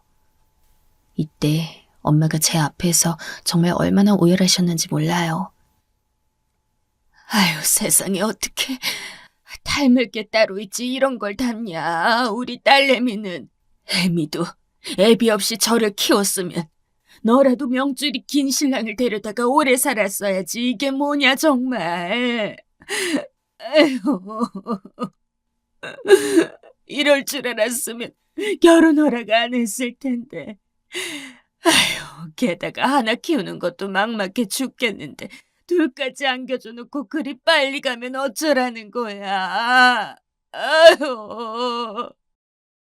엄마의 말처럼 제 남편은 아주 어이없는 다중추돌 사고로 인해 제 곁을 떠나게 되었어요. 정말 언제나처럼 남편이 아주 평범하게 나갔던 출근길, 집에서 핑그르르 굴러다니고 잠도 잘 안 자는 아기 때문에 피곤했던 저는 그날 제대로 인사도 못했죠. 밥 한 끼도 그날 딱히 먹여주지 못했고 남편은 저에게 다정하게 웃으며 말했어요. 그게 그렇게 장례 내내 가슴이 찢어지도록 절 아프게 했어요. 현이야, 너 눈곱이나 떼. 애기랑 침대에서 더 잠이나 자. 이따 들어오는 길에 족발 사올 테니까 오늘은 꼭 지난주 못 봤던 영화 같이 보는 거야. 나는 이거 귤이랑 호빵 챙겨갈게. 얼른 더 자. 이러면서 남편은 얼른 현관문을 나섰죠. 행여나 제가 부담스러울까봐 미안해할까봐 그랬던 것 같아요. 그러고 나서 시간이 얼마나 지났을까요? 저는 그때 바보처럼 남편 말대로 아기와 더 자고 있었어요. 머리가 아프도록 진동소리가 들려 겨우 손을 짚어가며 전화를 받았고 비로소 남편에게 어떤 일이 일어났는지를 알게 되었답니다. 그 당시 일어났던 사건들을 후에 정신 차리고 다시 보니 뉴스나 인터넷 기사로 아주 짧게 몇 줄 남짓하게 훑고 지나가 버렸어요. 전 이게 너무 낯설고 험상궂게만 느껴졌죠. 사람이 죽었는데, 내 가족이 죽었는데, 그것도 맨날 내 옆에서 떠들고 같이 머무르던 남편이 죽었는데 그냥 그렇게 30대 김모 씨 사망만으로만 잡힐 일인가 싶어 말이죠. 정말 세상 별의별 거에 다 시비를 걸고 싸우고 싶을 정도로 제정신이 아니었어요. 이때 저를 대신해 엄마가 어렵사리 아버님께 연락드렸고 아버님은 장례식에 오셔서 너무나 비통하게 서 계셨어요. 이렇다 싶게 어떤 말도 하지 못한 채 아들의 영정사진을 보며 조용히 눈물만 흘리셨고요. 제가 너무 넋을 놓고 있다 보니 엄마와 이모들이 와서 챙겨주시긴 했는데 아무튼 이때는 뭘 해도 온전하게 생각하기 힘들었죠. 저도 저지만 자식을 잃고 더 기막혔을 아버님을 신경 쓰지 못했어요. 이후로 시간이 좀 지났을 무렵 저는 몸이 너무 불편하고 자꾸 구역질이 올라오는 바람에 이 스트레스와 상처가 너무 커서 그런 줄로만 알았어요. 설마 임신일 거란 생각은 하지 않았고 그리고 그럼 안 된다고 생각했고요. 헌데 정말 혹시나 싶은 마음으로 테스트기를 사면서도 이 무슨 황당한 일인가 싶었는데요. 테스트해본 결과 저는 둘째를 가진 것이 맞았던 거예요. 얼마나 어이가 없고 말이 안 나오던지. 당장 제 발에 동동거리며 매달려 있는 애기도 감당이 안 되는 판국에 기가 막혔죠. 그래도 어쨌든 간에 이 상황을 받아들이는 수밖에 없었어요. 몸도 너무 약해졌고 스트레스도 극심했지만 한편으로 참 고맙고 미안하게도 그 아이는 뱃속에서 잘 자라주었죠. 어느 날은 밥 먹다가 눈물이 나서 꺼이꺼이 울기도 했답니다. 엄마, 나 정말 이래도 되는 걸까? 오빠는 죽었는데 난 이렇게 또 살겠다고 뭘 먹고 있는 게 너무 바보 같고 미안해서 어떡해? 뭘 먹고 싶다는 것 자체가 너무 한심하고 기가 막혀. 나 어떡해, 엄마. 그러면 엄마 역시 눈물을 그렁그렁하며 자식인 저를 달래겠다고 엄마는 반찬을 앞으로 끌어다 놓으셨어요. 에휴, 뱃속에 아기가 먹고 자는 건데 그리고 다 떠나서 살 사람은 살아야지 별 수 있겠어? 김서방이 너에게 남겨두고 간 아기라 생각하고 그냥 다 좋게 보자, 현이야. 너 이렇게 자꾸 울고 스트레스 받으면 너도 힘들고 아기도 안 좋아. 얼른 눈물 닦고 세수하고 와. 이렇게 목이 메어 억지로 식욕에 이끌려 먹어놓고 소화가 안 되어 토를 하게 되는 상황들을 거듭 겪어가면서 저는 막달까지 가게 되었어요. 나중에 아버님께 연락드렸더니 지치고 우울해 보이는 와중에 엄청 놀라셨고 순간 목소리가 밝아지시더군요. 에휴, 너가 정말 고생이 많구나. 어떡하냐? 너무 미안하고 그 와중에 또 고생하는 것 같아서 참 할 말이 없다. 네가 혼자 이렇게 짐을 짊어지는구나. 언제 애기 낳으러 가는 거야? 나도 좀 알려주려무나. 나라도 가서 좀 봐야겠구나. 아버님은 꽤 힘들어 보이셨고 저와 연락도 딱히 못하고 계셨는데 이때 전화에 좀 기운을 차리신 듯 했어요. 그러면서 갑작스레 말씀하시더군요. 지훈이가 없으니 나라도 너네 가정을 돌봐야 하지 않겠니?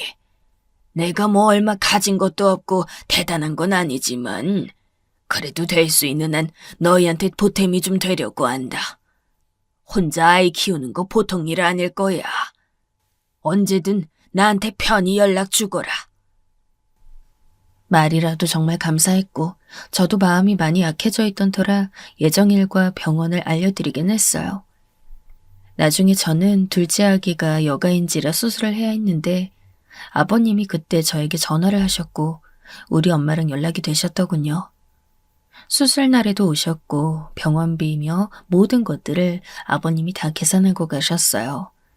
그리고 저는 한창 회복이 잘 안 되어 있다 보니 엄마와 함께 지내면서 애들을 돌보고 있었는데요. 정말 여러모로 상황이 너무 최악이었답니다. 엄마도 형편이 좋지 않았기 때문에 일은 하셔야 하고 저도 그다지 넓지 않은 집에서 생활하면서 남편의 수입도 적금도 많지 않고 아무튼 상황이 어려웠어요.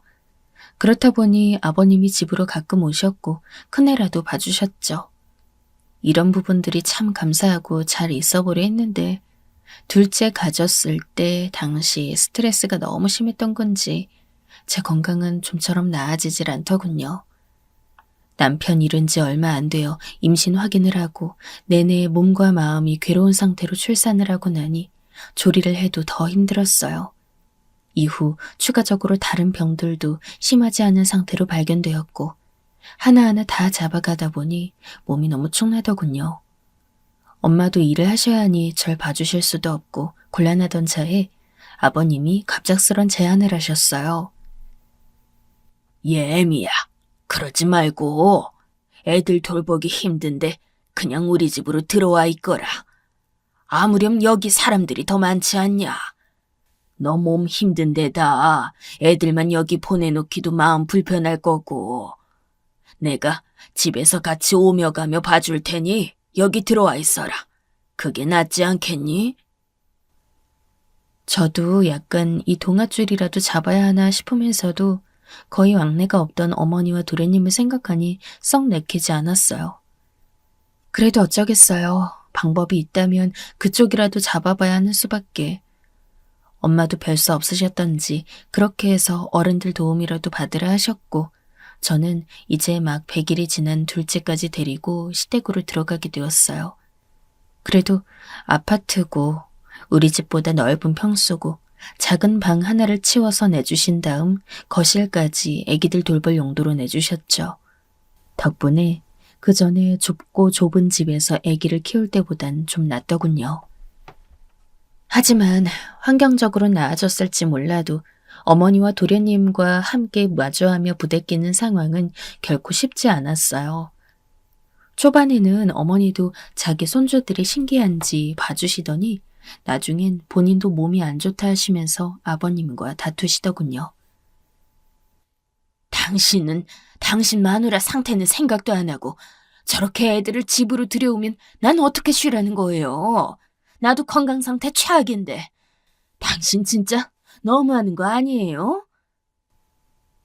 이 말에 저희도 얼마나 눈치가 보이던지 실제로 어머니 혈색이 좀 나빠 보이긴 했어요. 그런데 아버님은 더 이상 물러날 수가 없었나 봐요. 당신 아픈 거 나도 알아. 그래서 나도 최대한 하고 있잖아. 데리고 병원도 다니고 당신에게 해줄 수 있는 건 뭐든 다 하려고 노력하고 있어. 그런데 그럼 난 대체 어떻게 해야 하나? 당신도 힘들겠지만 죽은 큰애 생각은 안 해? 그 밑으로 저렇게 식솔들이 딸려있는데 쟤네들을 그럼 버려야 해? 서로 불편하겠지만 그래도 같이 사는 수밖에 없잖아. 좀 이해를 해달라고.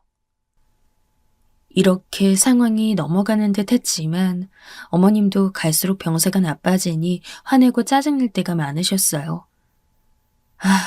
집안에 아픈 사람 둘에 남의 손이 절실히 필요한 애들까지 둘 있으니 좋은 분위기가 나올 수 없더군요. 그 와중에 도련님은 진짜 할 말이 없어요. 어릴 때 아프셨다곤 하지만 사실상 여기서 가장 건강한 존재라고 보여지거든요. 왜냐하면 정말 하루가 멀다 하고 맨날 술 마시고 새벽에 들어오고 여자들도 어찌나 만나고 다니는 건지 집 앞에 웬 여자가 나타나서 깽판을 부린 적도 있었어요. 도련님은 이와 별개로 형수인 저며 본인 조카인 우리 애들에게도 참 유난일 정도로 시비를 걸더군요. 형수님은 우리 형 가고 나서 집이며 뭐 재산도 없었어요? 그거 처분하고 그 뭐야 사돈어른이랑 같이 살아도 됐을 것 같은데 왜 굳이 여기 들어왔대요? 우리 엄마가 손주 봐줄 거라고 생각한 건 아니죠? 알다시피 우리 엄마 지금 암으로 고생하고 있는데 한창 젊은 형수가 여기 와서 이렇게 유행하고 있을 일인지 이해가 안 가서요. 딱히 기분 나쁘게 듣지 마세요. 저도 이 집 자식이니 엄마 편 될 수밖에 없지 않나요? 이렇게 살살 치고 빠져버리고 제가 뭐라고 반박하려 하면 그냥 휙 나가버리더군요. 얼마나 말을 기분 나쁘게 하는지 몰라요. 남편이 왜 그렇게 동생을 징글징글하게 생각했는지 알겠어요. 아, 형수님, 기분 나쁘세요? 왜 그리 화난 표정을 지으시지? 저도 이 집 사람인데 이 정도 말도 못하나? 좋은 하루 되세요, 그럼. 맨날 이런 식으로 지 할 말 다 해놓고 약을 잔뜩 올린 다음 쓱 사라져버렸어요. 그래도 아버님은 퇴근 후에 늘상 아이들 봐주셨고, 사실 연세 많은 아버님이야말로 이 집에서 가장 바쁘고 힘들게 사시는 것 같아 늘 죄송할 따름이었어요. 그런 와중에 집에 또 다른 큰일이 생기게 되었으니 이 부분이 저도 살면서 늘 불편했던 부분이지만 어머니의 병세가 점점 더 악화되더니 이윽고 그만 가족 곁을 떠나게 되셨어요. 같이 살 때 이미 워낙 몸이 안 좋으셨기에 크게 접촉할 일은 없었지만 어찌되었건 시어머니였으니 마음이 안 좋고 늘 무거웠죠. 웬만하면 저도 다른 방도를 찾고 아프신 어머니와 함께 살고 싶진 않았는데요. 사실 남편 앞으로 남겨진 것도 별로 없고 그것도 아버님께서 아이들 장례를 위해 갖고 있고 다른 돈은 절약하려며 제안하셔서 어쩔 수 없이 들어왔던 거예요.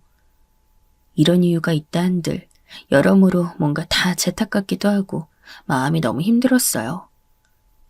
이때 집안 분위기가 축 늘어져 있었는데 그 와중에 절 죽일 듯 물고 늘어지는 도련님을 아버님께서 엄청 야단치셨어요.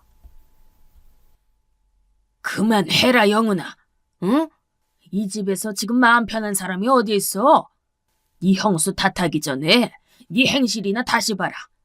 그러는 너는 네가 그렇게 끔찍하게 아끼는 엄마 두고 엄마 아플 때 뭘 했냐? 어? 네 형수가 엄마 죽 끓이고 애 보고 할 동안 넌 뭘 했냐고? 아버님이 그나마 이렇게 제 역성을 들어주셨고 성격 나쁘고 맨날 제멋대로였던 도련님은 더 이상 못 견디겠다며 혼자 집을 구해서 나가버렸어요. 진짜 어이가 없었죠.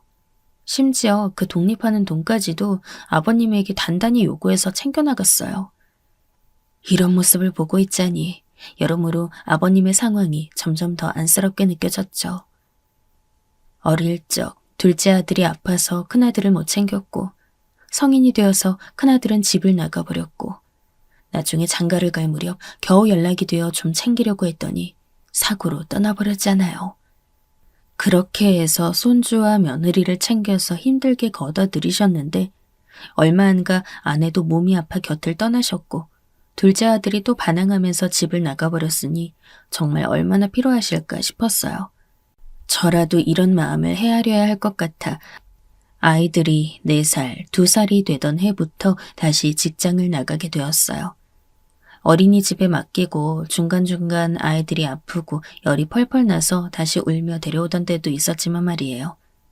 그때마다 아버님은 저를 외려 더 달래주셔서 더 속상하고 죄송하더군요. 애미야, 너무 무리하지 마라. 너 요즘 잠을 제대로 못 자는 것 같구나.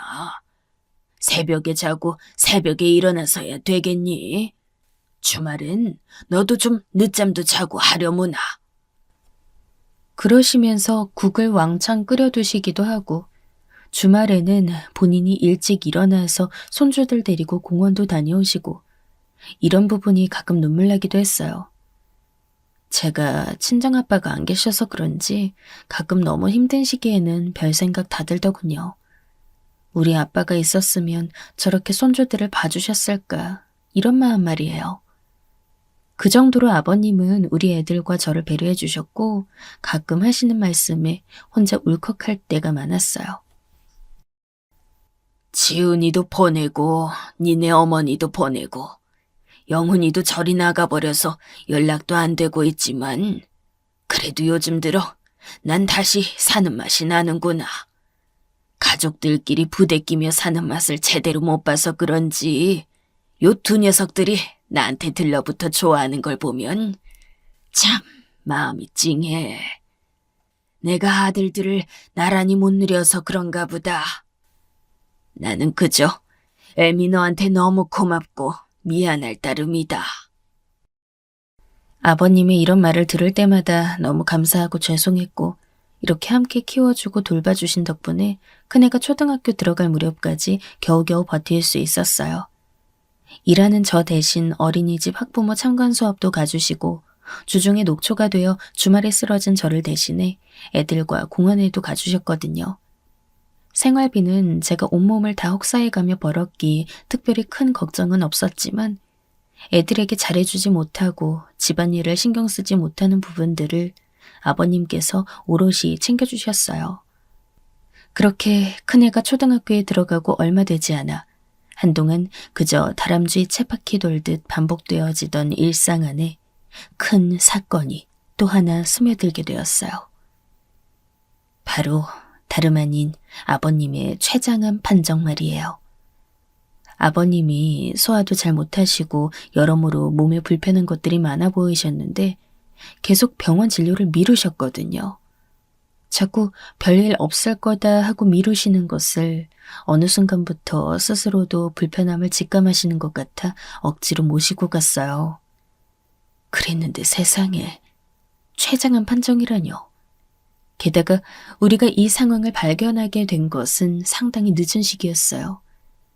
아버님도 초반에 많이 충격받으셨지만 갈수록 덤덤한 모습으로 말씀하시는데 그게 더 마음이 아팠죠. 영훈이 이 녀석 제 아빠 아픈 건 알고 있으려나. 자식이라곤 지아 하나밖에 없는데 어쩜 그렇게 연락을 안 하냐. 보다 안 되겠다 싶어 제가 도련님께 연락을 했는데 그때 도련님의 반응은 차라리 거짓말이었으면 좋겠다 싶을 정도의 어이없는 대답이었어요. 아버지요? 아버지가 췌장암이요? 언제부터요? 진짜 어떡해. 이렇게 놀라길래 뒤늦게라도 알려드리길 잘했다고 생각하고 있었는데요. 이 뒤의 반응에 전 너무 기가 막혀 화가 났어요. 형수님, 대체 형수님 뭐 하신 거예요? 우리 아빠가 무슨 형수님이 부려먹는 노예도 아니고 나이 많은 노인네를 그렇게 바쁘게 굴려가면서 혹사시키면 어떡하냐고요. 아빠가 맨날 애들 뒤치다꺼리나 하다가 저 모양 된 거 아니에요? 형수님이 책임질 거예요? 진짜 성질나네 정말. 시동생의 이런 말을 듣고 뒤집어지지 않을 사람이 있을까요? 저는 어찌 반응해야 할지 몰라 부글거리는 속을 안고 참고 있었는데요. 도저히 안 되겠어서 한마디 했는데 싸움이 커졌어요. 도련님, 어쩜 말씀을 그렇게 하세요? 도련님이야말로 아버님이 저희랑 지내는 수년 내내 집에 들르신 적이라도 있으세요? 아버님 생신이며 명절이며 이런 것들 다 어찌하셨어요? 이것도 아버님께서 알려드리라고 해서 제가 전화드린 거예요. 안부 전화는커녕 차단까지 해두셨다면서요. 어떻게 그러실 수가 있어요? 이랬더니 돌아오는 말이 너무 가관인 게 눈앞에 있었다면 진짜 험악하게 싸웠겠더라고요. 와, 형수님. 지금 제 탓이라도 하고 싶은 거예요? 대단하시네요. 아주 박수라도 쳐드려야겠어요. 저랑 아빠 관계에 형수님이 뭔데 간섭질이에요? 그 집에 사시니까 우리 엄마 대신 안주인이라도 된 줄 아세요? 내가 우리 아빠랑 연락을 하건 말건 뭔 상관이냐고 진짜. 급기야 마지막에 저에게 반말을 해가면서 고래고래 소리 지르는데 이거 진짜 안 되겠다 싶어서 전화를 끊었어요. 아버님께도 그냥 여부를 알려드렸다고만 하고 더 이상은 자세히 말 못하겠더군요. 저도 너무 화가 나서 참을 수 없었고 이후로 상황을 어떻게 풀어가야 할지도 몰랐고요. 그런 와중에 아버님은 병세가 더 악화되었고 도저히 안 될 것 같아 정말 어쩔 수 없이 도련님을 호출하게 되었는데요. 온갖 죽을 상 인상을 쓰면서 찾아왔더군요. 그렇게 모여있는 우리를 두고 아버님은 우리에게 아주 불편한 얼굴로 말씀하셨는데 이 얘기가 나중에 아버님 임종 후 큰 싸움으로 벌어질 줄 전 상상도 못했어요. 이 영훈이 왔구나. 애비가 지금 이래서 그래, 잠깐만. 이러면서 힘들게 숨을 고르며 말씀하셨어요. 현재 살고 있는 아파트가 전 재산이시니 이걸 처분해 도련님에게 반을, 그리고 저와 아이들에게 반, 이렇게 나눠서 처분하라고요. 이 말씀을 하고 계시는 와중에도 도련님은 표정이 안 좋았죠. 저는 단순히 자기 아버지가 저렇게 아프니 속상해서 그런 줄 알았는데 몇 번이나 그렇게 싫은 일을 당해놓고도 너무 순진했던 걸까요? 나중에 가서 도련님의 태도는 아주 험악해지더군요. 바로 아버님의 장례를 힘겹게 마친 이후 잽싸게 도련님은 저에게 얼굴을 아주 가까이 맞닥뜨리더니 무서울 정도로 강조해서 말을 하는 거예요. 저기 형수님, 그건 편히 사셨으면 됐지. 더 이상 우리 집에서 재미 볼 생각 안 하시는 게 좋을 거예요. 이거 무슨 말인지 아시죠? 전 무섭기도 했지만 무슨 말인지 잘 못 알아들었고 가뜩이나 상황도 복잡하고 심란한데 왜 이러나 싶었어요. 도련님은 정말 이상한 게 이런 상황을 눈치챈 친정엄마가 오셔서 왜 그러냐는데도 자기 할 말만 하더군요. 뭘 모르는 척하고 계세요? 우리 아빠 아파트 말이에요. 여태껏 형에게 기대서 몇 년 살았으면 됐지. 설마 진짜 아빠 말대로 그거 판 걸 반반 나눠 가지려는 건 아니죠? 솔직히 예의상 제가 조카들 생각해서 몇백 챙겨드리긴 할 건데요. 반반 같은 얘기는 진짜 꿈도 꾸지 마세요. 네? 목 뒤부터 소름이 쫙 오르는 게 느껴지더라고요. 눈이 완전히 뒤집어져서는 넋나간 사람처럼 저렇게 중얼거리는데 정말 아예 모르는 그 어떤 타인보다도 무섭게 느껴졌어요. 엄마는 본인이 옆에 있는데도 이런 식으로 말하는 도련님을 보며 얼른 그 집에서 나오라고 성하셨고요. 내가 그동안 사돈어른 은혜에 감사하며 지내긴 했다만 네 시동생은 대체? 아니, 죽은 형이 살고 있는 집에 그것도 본인 아버지가 불려서 간 걸 갖고 저렇게 서슬이 퍼렇게 협박을 해대냐? 아, 됐어. 그냥 집으로 들어와라. 코딱지만한 집이지만 그렇다고 너가 저렇게 끌려다니고 욕먹는 거 더는 못 봐. 결국 우리는 쫓겨나듯 짐을 정리해서 나왔고 나오는 날조차도 도련님은 집에 들어와서 감시를 하고 있지 뭐예요. 이후로 집을 팔았는지 안 팔았는지도 솔직히 모르겠어요. 우리는 그 이후 완전히 도련님과의 연락을 끊어버렸거든요. 사실 아버님이 도련님과 저를 나란히 부르기 며칠 전 긴밀하게 남기셨던 말씀이 있었어요. 아들 성격을 평소 무척 부담스러워 하셨고 그나마 저랑 같이 지낸 시간이 많으셔서 그런지 따로 편지 같은 걸 적어두셨다고 하더군요. 그런데 이때 갑자기 좀 당황스러운 말씀을 하셔서 새삼 왜 이러시나 싶었어요. 애미야, 편지는 지금 보지 말고 나중에 봐라. 언제쯤이려나? 아, 그래. 한 10년 뒤쯤 봤으면 좋겠구나. 지금은 그냥 놔두거라.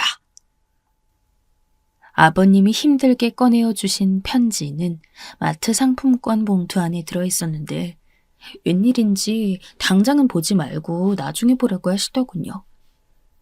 그래서인지 저도 이걸 받아들고 별 생각이 많았었어요. 대체 무슨 내용의 편지이기에 보지 말라고 하시는 걸까 말이에요. 그러면서도 일단은 본인 아들을 불러다가 유연하시기 전에 신중하게 하신 말씀이니 제 마음대로 그냥 한번 들춰보고 그런 건 안 될 것 같아서 그대로 참고 있었어요.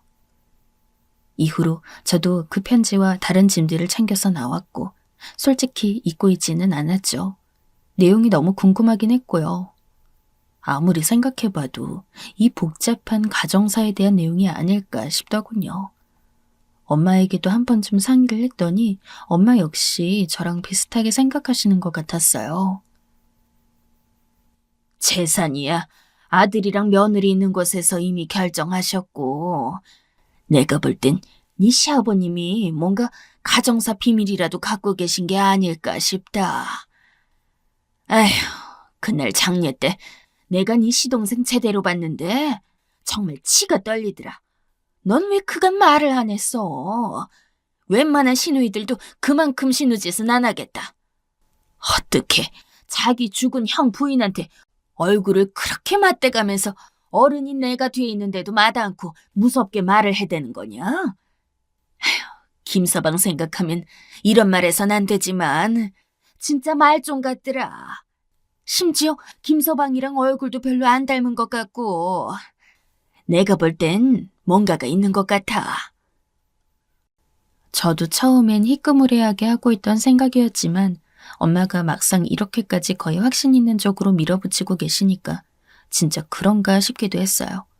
그런데 저는 정말 진심으로 지쳐 있었기에 가정사니 뭐니 아버님의 편지 내용에 대해 크게 궁금함이 느껴지지는 않았어요. 연달아 한 집안의 장례만 3번을 치렀는데 그게 10년 안팎으로 일어난 일이다 보니 진짜 짐 빠지고 피로하게 느껴지더군요. 당장 내 앞에 있는 아들 녀석 둘 챙기는 것도 힘들어 죽겠는데 말이죠. 이후로 엄마는 그간 못 거뒀던 손주들이 들어왔으니 한층 더 바빠지셨고 저는 기존에 하던 일들을 여전히 유지해 나가면서 더더욱 정신이 없었어요. 게다가 한 번은 집에 불이 난 적이 있었는데요. 그나마 불행 중 다행이라면 다행이라고 할 수 있을까요? 그때 애들만 둘이 있는 줄 알고 전 기겁을 해서 뛰어갔는데 엄마도 계셨던 거예요. 당시 같은 동네 애기 엄마가 저에게 전화를 해줘서 알게 되었고요. 도윤이 엄마, 얼른 가봐. 친정엄마 집에 계시나? 아무튼 내가 볼 때 자기네 집이 아니라 그 앞집에서 불이 크게 난 것 같아. 집을 향해 택시를 타고 거의 날아가듯 가는 순간 속으로 얼마나 서러움이 밀려오고 공포감이 엄습하던지 대체 내 인생은 왜 이렇게 엉망인 건지 눈물만 흘렸어요. 이 정도로 굴곡이 심한 삶이라면 인간적으로 어느 한순간 정도는 숨 쉴 틈을 줘야 하는 거 아닐까요? 눈물 콧물을 다 쏟으며 달려갔더니 그나마 다행히도 모든 상황은 정리가 되어 있었고 엄마가 애들을 챙겨서 밖에 나와 계셨어요. 애들이 머리가 아프다고 울어대기도 하고 집이 무섭다고 하는 바람에 그걸 달래느라 한 2, 3일 정도 근처에 아주 작은 관광호텔 신세를 지기도 했었고요. 아무튼 이렇게 어쩔 수 없는 사고 외에는 그럼에도 불구하고 다시 생각해 보자면 큰일은 또 없었던 것 같아요. 적어도 아이들이 제 속을 썩인다든지 누구를 때렸다던가 맞고 온다거나 하는 사고는 치지 않고 살아왔던 것 같아요. 아무래도 엄마가 옆에서 끼고 애들을 보고 계시기도 했고 저는 이 집의 완전한 가장이다 보니 이후로 꽤 엄격하게 키워왔거든요. 그러다가 그 집도 계약기간이 다 되어서 다른 집으로 이사를 가고 그때 한번 아버님 편지 생각이 문득 났어요. 그런데 사실 제가 굳이 일부러 어떤 신념을 갖고 10년을 다 채워서 그때 읽어본 건 아니고 제 삶 자체가 정말 정신이 없고 하루하루 잠잘 시간도 모자랐기에 딱히 별 생각 안 하고 있었어요. 그리고 가끔 편지가 떠오를 때에도 거기에 무슨 내용일까 하는 물음표가 생겨도 그닥 진전이 없었거든요. 저에게 정말 잘해주셨던 아버님, 그리고 갈수록 기억이 옅어지는 나의 사랑했던 유일한 남편인 그 사람을 생각하면 울컥함이 있었는데요. 그것 못지않게 막판에 도련님으로부터 협박당하고 잠깐의 공포감 느꼈던 걸 생각하니 한동안은 이 집안 기억을 좀 접어두고 싶었어요. 그리고 그처럼 가파르게 시간을 달려가던 와중에 어느새 애들이 그렇게 컸는지 모르겠어요.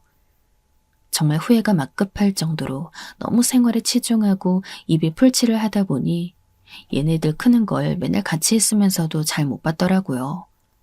그러다 큰아들 도윤이가 곧 있으면 대학에 들어가게 될 상황이었기에 시기에 맞춰 나름 고3 엄마답게 여러 가지 준비를 하고 있었답니다. 그 좁은 집에서 방을 하나 비워주고 싶은 마음에 좁디 좁은 베란다 쪽으로 짐을 비우려고 여러 가지 정리를 하고 있었어요. 그런데 문득 시기를 살짝 넘겨버린 채 그 자리에 있는 아버님의 편지를 보게 된 거예요. 너무 오랜만에 본 거라 저도 살짝 기억이 애매했고 저게 무슨 상품권이었더라 싶더군요. 그런 생각으로 봉투를 열어보니 종이 한 장이 두세 번 접혀서 들어있었고 그걸 펼쳐보는 순간 아, 이게 아버님 편지였구나 싶었어요. 첫 줄부터 저를 부르는 말씀에 생각이 많아지려던 찰나 대체 무슨 말씀을 하고 싶으셨기에 그렇게 꽁꽁 묻어주셨던 건가 싶더군요. 그런데 이후로 이어지는 편지 내용은 이전에 저와 엄마가 전혀 생각지도 상상도 못했던 내용이었어요. 어쩌면 제가 하도 도련님에게 당했던지라 정말 진짜 친아들이긴 할까? 어디서 데려오신 게 아닐까? 했던 그런 가족관계의 진실 같은 얘기도 아니었고요. 이건 다시 떠올려봐도 그 당시 제가 어지간히 도련님으로 인해 힘들었고 친정엄마조차 벼르고 있던지라 우리의 생각이 너무 오버였던 것 같기도 해요. 아무튼 그 안에 들어있는 내용은 전혀 생뚱맞은 갑작스런 돈 얘기가 적혀 있었어요. 그것도 그 얼마 안 되는 몇 줄 안에 말이에요. 애미야, 도윤이랑 명윤이 낳고 키우느라 고생이 많았구나. 할애비가 되어서 어떻게든 손주들 대학 갈 때 도움을 주고 싶었다. 영훈이를 생각하니 너에게 참 부끄러운 얘기지만 신뢰가 가지 않는구나. 할애비로서 경제적으로 보탬이 되고 싶어 다른 곳에 부탁을 해두었다. 이쪽으로 연락을 해서 만나보거라. 아버님의 편지 안에는 정말 저렇게 적혀 있었어요. 그러면서 김영필이라는 이름과 함께 연락처와 주소를 적어두셨더군요. 아버님의 친한 친구라 쓰시고 그 옆에 저렇게 적어두신 건데 얼마나 얼떨떨하고 실감이 안 나던지 한참을 붙들고 있었어요. 나중에 엄마에게 이 얘기를 했더니 엄마도 무척 황당해했고요. 그러다 말미에는 그럼 한번 연락이라도 해보라고 하시는 거예요. 어쨌든 네 시아버님이 그렇게 하라고 한 거잖아. 에휴, 보니까 자기 아들이 못마땅하긴 했나 보다. 아마 그 아파트도 당연히 너 안 줄 거라고 생각하신 것 같네. 그리고 네 시동생 성격을 봐라. 그 안에 네가 뭐라도 네 아버님한테 받아 챙기는 것 같았으면 가만히 있었겠어? 아주 난리부르스를 치며 쫓아다녔겠지. 일단은 아버님이 좋은 마음으로 자기 손주들 보살피고 싶어서 챙겨둔 거 아니야. 그러니 연락이라도 해봐. 엄마 얘기를 듣고 나니 저도 좀 그런 것 같기도 하고 이러나 저러나 연락이라도 한번 드려보는 게 맞지 않을까 싶어 전화를 한번 걸어보았어요. 그랬는데 연락이 안 되더군요. 없는 번호라고 나오길래 그냥 말았는데 엄마는 계속 권유를 하시더군요. 그럼 주소로라도 한번 찾아가 봐. 그래도 별 수 없음 말아야지 뭐 어쩌겠어. 해볼 건 해보고 포기를 해야지. 네 아버님도 나중에 며느리가 어지간히 알아서 찾아가겠지 싶어 맡겼을 텐데. 그냥 그렇게 아무것도 안 하고 있으면 안 되지. 도윤이 명윤이 생각해서 한번 가보기라도 해봐, 응? 이때 저는 일도 많고 아들 대학 입학 준비 때문에 등록금이며 신경 쓸 게 많다 보니 주말에도 일을 하고 있었어요. 그래서 그냥 안 가고 말려고 하는데 하도 엄마가 재촉을 하시더군요. 결국 토요일 반나절 일을 빼고서는 주소대로 찾아서 다녀오게 되었는데요. 세상에. 아버님 친구분이라고 하셨던 김영필 씨는 그 자리에 안 계신 거예요. 그런데 일단 그분 가족분이 계시긴 하더군요. 할머님 한 분만 그 집에 살고 계셨어요. 저는 이런 사정을 모르니 당연히 친구분이 계실 줄 알고 아버님의 편지를 들고 갔었는데요. 대강 사정을 말했더니 다행히도 할머님께서 아른 체를 하시더라고요.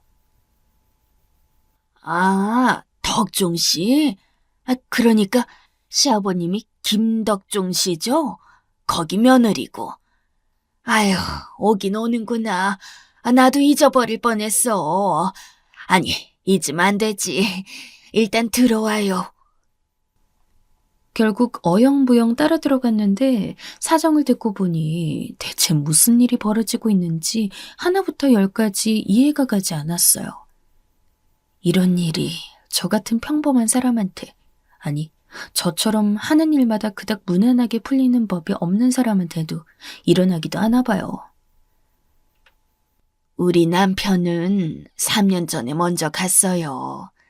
그러면서 나한테 꼭 덕종 씨가 맡긴 건 제대로 전해주라고 했고요. 둘이 사이가 엄청 막역했거든. 옛날에 우리 시어머니가 돌아가셨어요. 그때 덕종 씨가 우리 남편이랑 엄청 친했거든.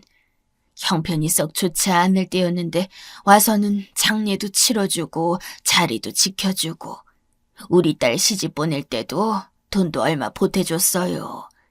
이후로 우리가 형편이 나아져서 갚으려 하니까 또 그걸 싫어하더라고. 에휴, 하여간 그런 사람이야. 그쪽 시아버님 말이야. 이렇게 말씀하시는데 확실히 저희 아버님에 대해 기억을 좋게 갖고 계신 것 같더군요. 아버님과 이 친구분 역시나 사이가 좋았던 것 같고요. 그러면서 저에게 아버님이 이분께 맡기신 금액을 말해주셨는데, 저는 정말 그 자리에서 듣고 기절할 뻔했어요. 그때 참 낯선 분위기라 저도 모르게 무릎을 다소곳이 꿇고 앉아 있었는데 얼마나 당황스럽던지 갑작스레 다리에 쥐가 났지 뭡니까? 몇 번이나 듣고도 믿을 수가 없어서 계속 여쭤봤고 나중에 할머님께서는 살짝 귀찮아지신 것 같았어요. 글쎄, 계속 물어가면서도 확신이 오지 않던 그 숫자. 다름 아닌 5억이라는 금액을 아버님이 맡겨두셨던 거예요. 어떻게 그런 돈을 갖고 계셨는지도 모르겠고 생각해보면 아버님은 그렇게 유복하지도 그렇다고 절대 부족하지도 않은 생활을 유지하고 계셨기에 도통 가늠이 안 되더군요.